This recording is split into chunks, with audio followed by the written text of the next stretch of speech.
This is the School Success Podcast, a podcast for school leaders to learn from other school leaders what's working and what's not, and to get inspiration and encouragement, as well as strategies to grow school enrollment, connect with families, retain teachers, recruit teachers, and everything in between. You guys are heroes, and I cannot thank you enough for pouring into this next generation that's coming behind us. My goal is you will take at least one thing away from every episode that you can take back to your school to make it better than it is right now. Please enjoy the School Success Podcast. Hey! Time for school!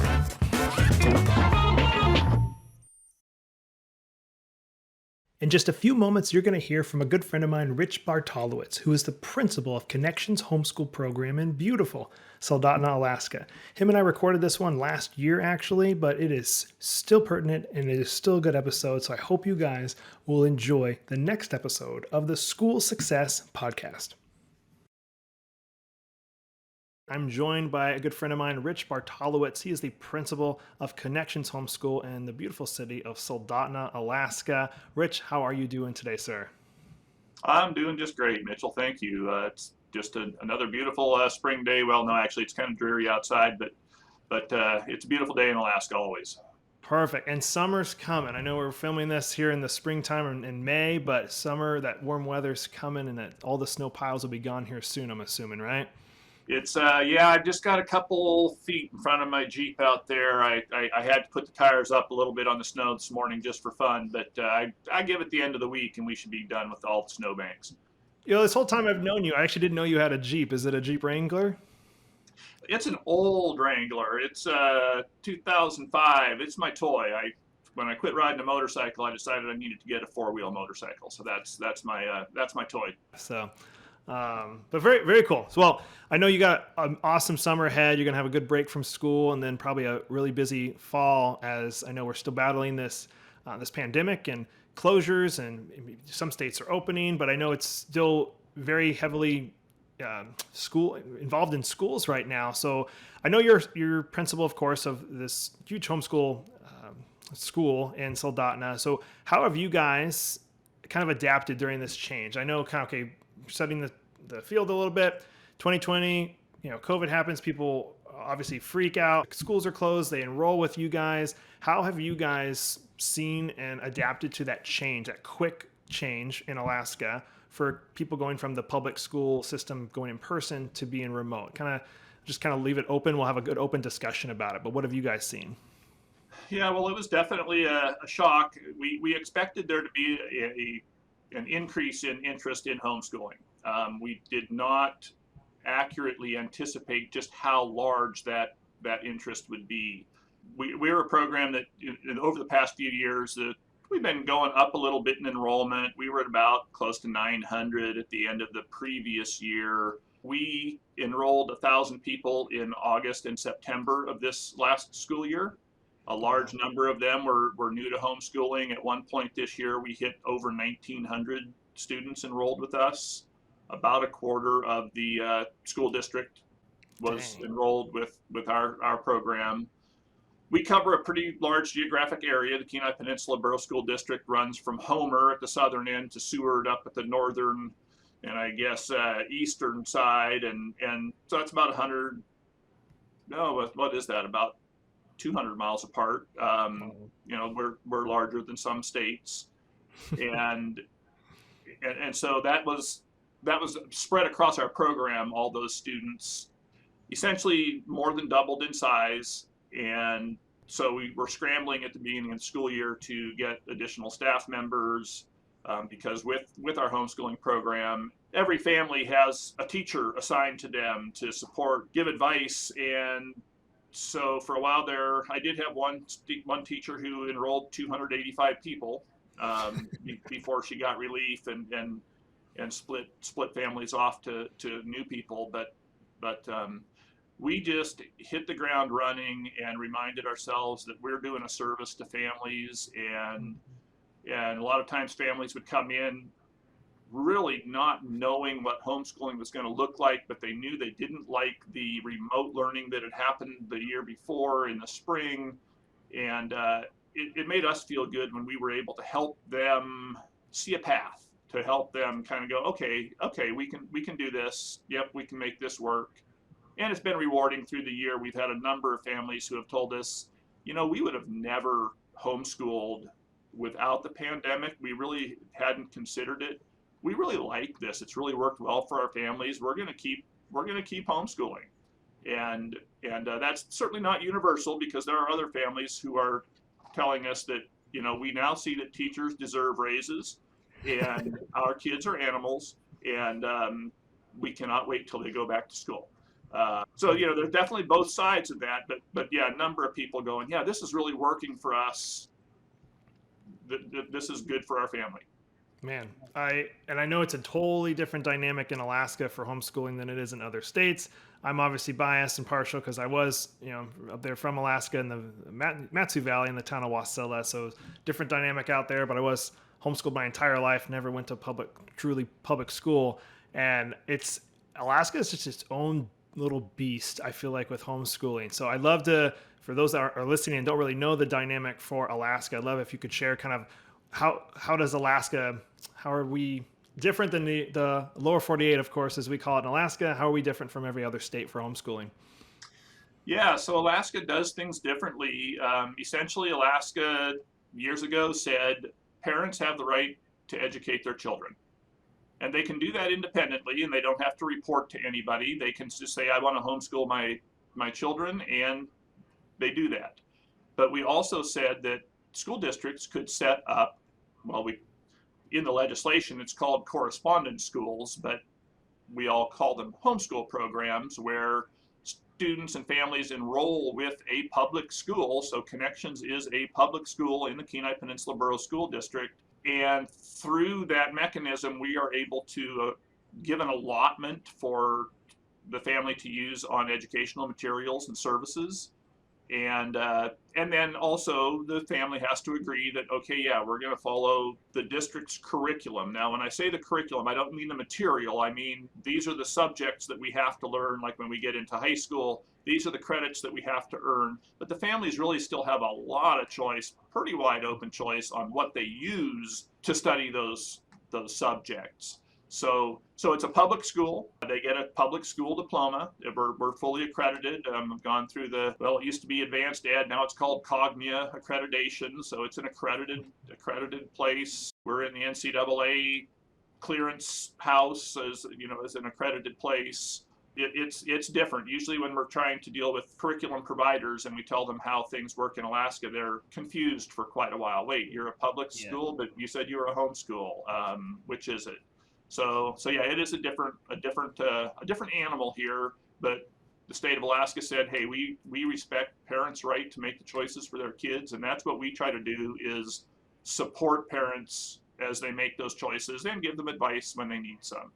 I love that. And one of the things I loved most about being homeschooled is I could be homeschooled and still play public school sports at the local high school. So I was big into football, so played football for middle school and high school, but I was still homeschooled the whole time. So, and back in the day, I was the quarterback of the high school football team, and it was so funny going to these games, and they announce the team, and it'd be like, who the heck is Mitchell Slater? I don't know who that is. All the kids didn't know who the guy was who was playing quarterback, which is just so funny because I was homeschooled. I'd show up for practice when school got out. As soon as practice got over, I went home, and I was very to myself, but that was just a different dynamic. But I loved that. And I also loved the allotment that the state of Alaska was able to provide that we could use for school supplies or a computer. I remember specifically one of the biggest ones I did was I bought a fly tying kit. It's like a $300 fly tying kit, but I wanted to learn that for one of my school subjects or whatever it was. And so I bought this fly tying kit, learned how to tie flies, and used it for fly fishing. And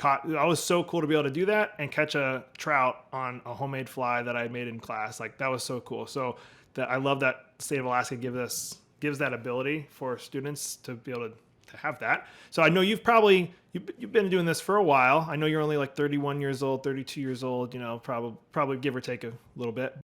Very experienced 31 years old. Okay, you look great. I mean, I think you have more hair than I do, so you're already doing better in that department. Yeah. So in your years of being in school and being a principal, I'm sure you've seen some interesting purchases with the allotment? I know you can't just go out and buy a Ferrari with it, of course, but what are some of what do you think the coolest stories, the coolest things you've seen purchased with the Alaska allotment? Boy, there has been some interesting ones, and those interesting ones we have to prove separately, and so the question will come up, hey, what do you think about this? And there's been a lot of items that at first I've said, yeah, no, that, and then I start to thinking about it. One that was really fun, and it was actually a class. It was expensive, but the end product of the class was a canoe paddle, but it was taught by a native elder, so it was an art form, and they made the paddles in the traditional way. And so it was a cultural, hands-on, historical, it was really a cool product or a project that came out with a paddle. So, looking at it, it's like, wow, you're going to spend that much on a paddle? And it's like, well, not really spending it on the paddle. That's the outcome, but I would love to have the paddle that the student made. Another one that was really interesting was a very expensive pair of cross-country skis. And when it first came across my desk, I said, well, of course not. But it turns out this family they have a website. I can't remember the name of the website right now, but they are trekkers. Like, they have trekked the Aleutian Islands. Wow. And they were getting ready for I believe it was a 1,000-mile ski trek. Well, your typical pair of $100 skis isn't going to be appropriate for that kind of a ski trip. And so these students, and these were young students, elementary age students, but they trekked. Now, I don't think you have to stretch too far to just think about the learning that would go on something like that. From science to physical education to geology. I mean, and they wrote about it as well. So it was a great learning activity, but something that it was outside the norm. All right, both of those are awesome. So now, what is the funniest one that you've had to deny? Like, you truly just had to deny it. What's the craziest one? There's got to be something that's just laughable that you've had come across your desk. Oh boy, there's a few that I laugh about. To your audience, this is putting me on the spot here, and I'm really.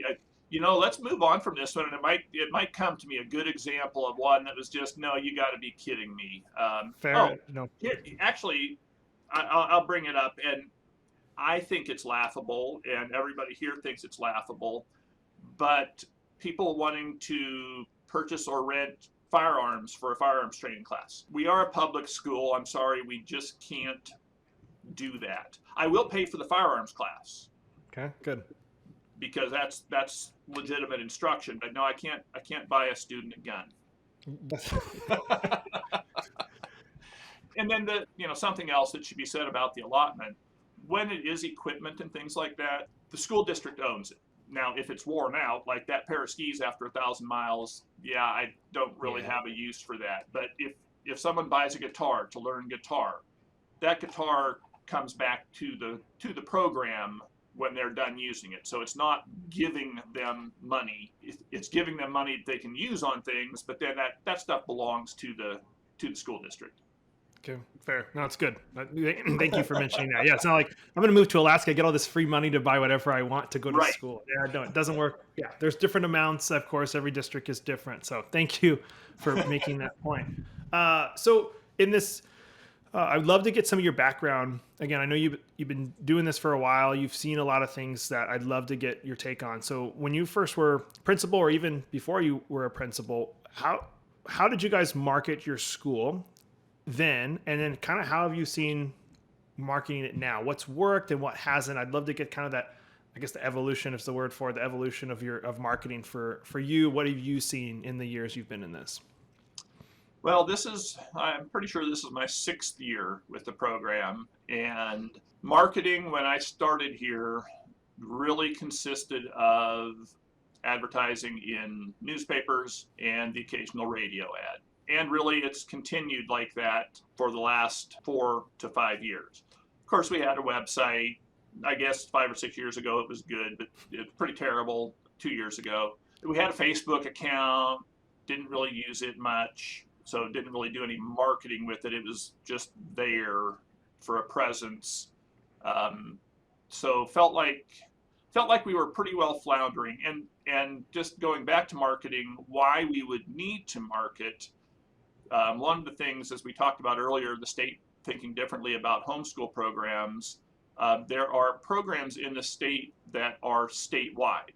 So you don't have to, it doesn't matter where you live, our students can enroll in those districts that aren't on the Kenai Peninsula.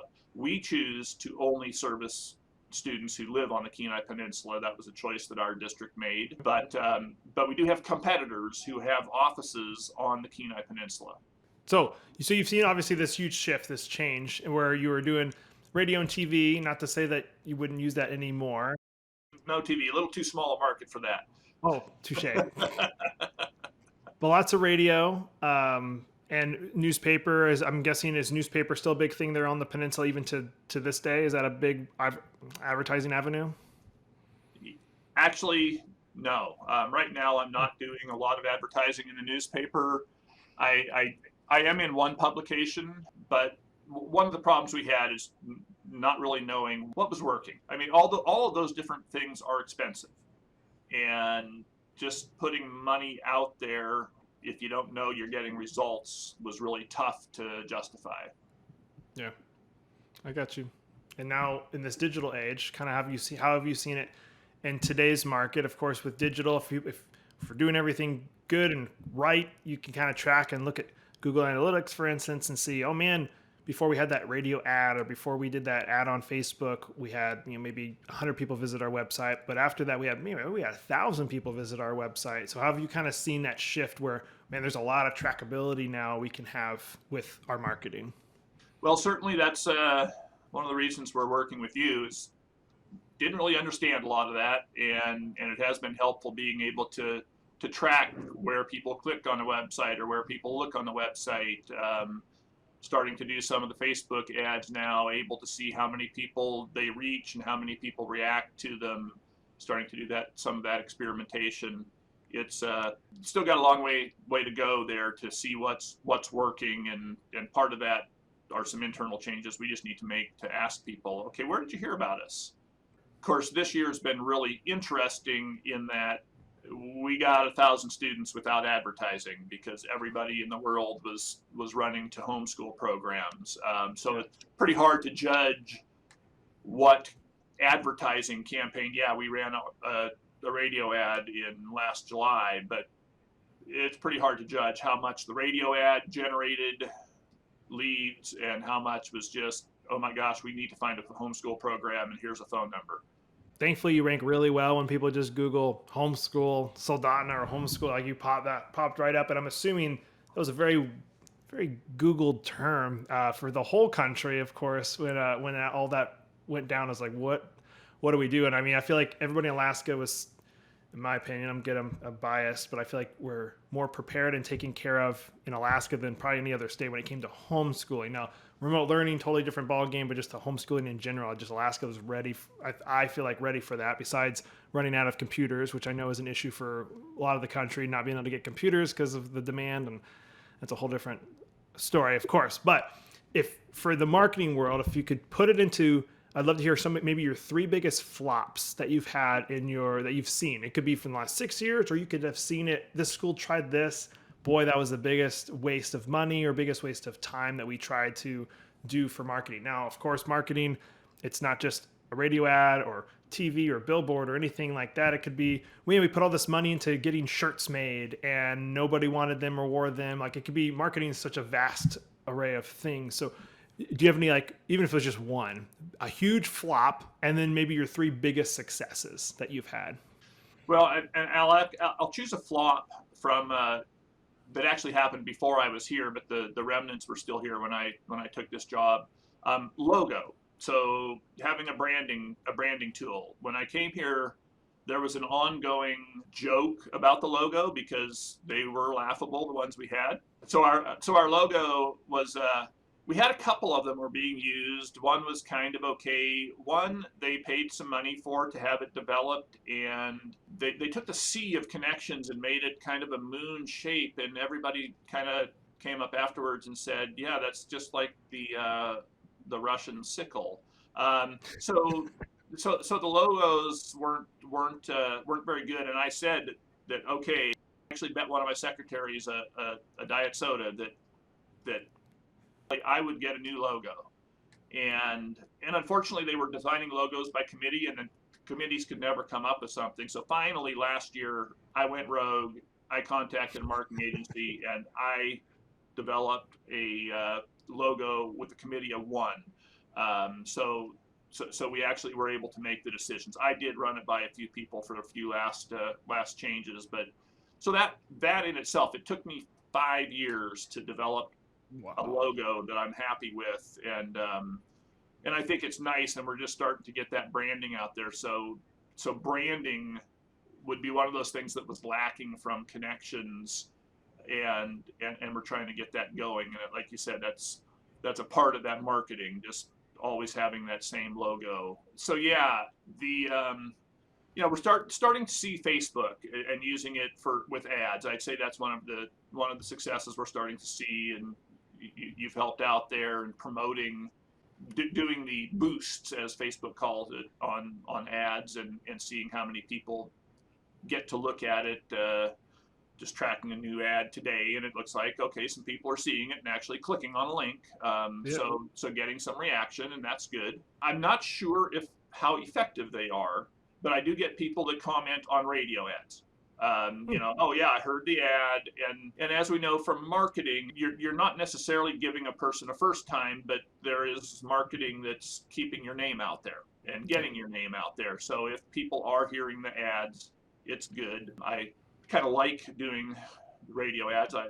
One of my guilty pleasures. I like being on the radio. It's kind of fun, and it's really fun when there's somebody editing it for you. And as you know, I've done play-by-play, and there's no editing on that one. But so it's fun going into the studio and recording an ad, and them getting to fix the mistakes that I made. I'm sure play-by-play is easier because it just comes natural. You're just calling a play, you're having fun, and you're enjoying a sport. The ad, it's like you're freaking out because you know people are recording you and you're looking at you. It's, I don't know. Oh yeah, play-by-play is easy in the fact that since people can't see it, if you make a mistake, it doesn't really matter because nobody saw except there are people in the stands that I've actually seen listening to the radio while they're watching the game, and that's kind of intimidating. And I've looked over at them before, and they look at me as I say something, and it's like, yeah, I know, I just messed up that bad, but usually they can't tell if I'm making a mistake on the radio. Oh, that's perfect. See, they edited the best editors in the world, make you sound good. So if there's anybody listening to the podcast that lives on the peninsula and is looking to enroll, or maybe somebody just has a question with how you guys kind of run your school, what's probably the best way to get in touch? I know you obviously would never want to share your cell phone, but obviously your website link and maybe the general email that somebody could reach out to if you wanted to. What would you give them to contact you guys? Well, you bet. So our website is chkpen.org. That's Connections Homeschool Program, Kenai.org. And that's a good place to go. There's some general information, and there's a link on there for enroll, and that'll tell you exactly what you need to do. There's just a few steps to follow, a few pieces of paperwork, but it'll explain that process. Or you can just give us a call at 907-714-8880. That's our Soldotna office number, and we can, if you happen to be calling from Homer or Seward, we can patch you through to those offices by calling our number. But and actually that CHK pen, that was one of your ideas too. Get something shorter to put in, because we used to have about a 35 character web address, and people are starting to remember CHK pen. Sweet. And it may be a little bit harder initially than remembering what Connections is, but it's a lot easier to spell. chkpen.org. Perfect. Well, thank you for sharing that information. And on obviously a side note, thank you for what you do for these kids in your district specifically, and giving them a place to learn and to grow. I have such respect for teachers and for school administrators, because it's a job that I think takes a special person, and it's something I don't think I'd be really, really good at. But I'm glad there's people there that do an amazing job. So thank you for what you do. I really, really appreciate it. Well, thank you, Mitchell. And thanks for hopping on the podcast. We'll close it out from here. But Rich, I hope you enjoy your summer. Like I said, the sunshine and warmth is coming, and best of luck to you in your school year in the fall. All right. Yeah, no, it's summer's going to be coming. It's going to be fun. Get all ready to get revitalized for the next school year. Because the snow's coming. All right. No, All right. I'll talk to you later, Rich. All right. Thanks, Mitchell. Well, a huge shout out to Rich for hopping on the podcast and being a guest. He's an awesome guy. And if you get a chance to talk to him, ask him all things Alaska, because that guy truly is, I feel like, a real Alaskan. When you think of it in your head, it's Rich Bartolowits. That's who you're thinking of. As always, guys, I hope you learned at least one thing from the podcast today you can take back to your school to make it better than it is right now. And if you need help, your school specifically, with a website or in growing your enrollment, check out our website, ourschoolsuccess.com. We would love to hear from you and help you grow. We'll be here next time with another awesome guest on the School Success Podcast. We'll see you then.